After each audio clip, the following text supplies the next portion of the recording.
et je ne sais quoi. Voilà. Donc vous êtes pour appliquer ça, qu'après les mois sacrés, on pragmatise les associateurs, qu'on les capture, qu'on les assiège et qu'on les guette dans toute embuscade? Voilà, ça s'appelle des atrocités. En fait, quand on veut pragmatiser des gens, ça s'appelle des atrocités en fait.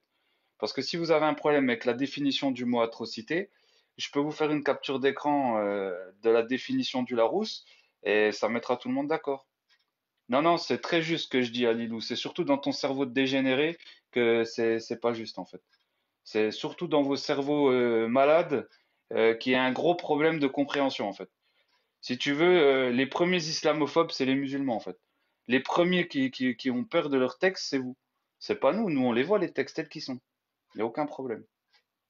Franchement, il n'y a vraiment aucun problème. Nous, ce qui nous inquiète, c'est leur application dans la réalité. C'est pas les textes en tant que tels. Nous, on les voit tels qu'ils sont. Si tu veux, quand il y a marqué pragmatisez-les, on lit pragmatisez-les. On dit pas oui, mais par rapport au contexte. Alors il y a un savant, il a pas dit pragmatiser, il a dit tuer. Non, mais l'autre, il a pas dit tuer, il a dit assassiner. Non, on danse pas la samba. Nous. On voit les choses telles qu'elles sont. Ben nous, c'est les gens qui critiquent l'islam, c'est les gens qui sont opposés à ce dogme maléfique. Voilà, à ce dogme complètement éclaté au sol, dénué de sens, et qui est un anti-vivre ensemble, tout simplement.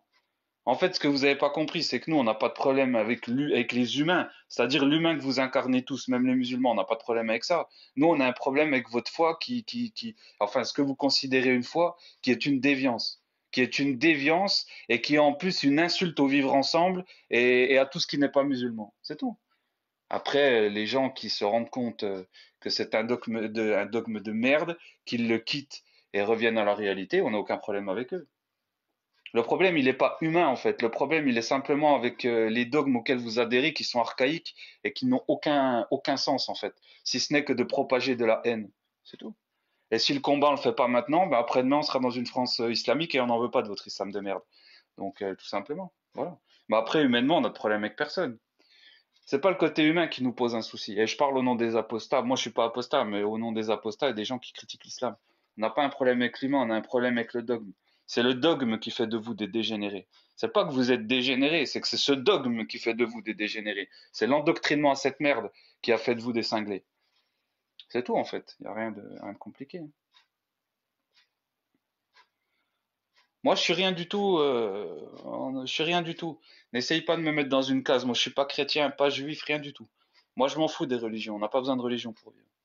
On n'a pas besoin de religion pour avoir des valeurs. On n'a pas besoin de religion pour faire le bien autour de nous. On n'a pas besoin de religion comme code moral. On n'a pas besoin de toute cette merde.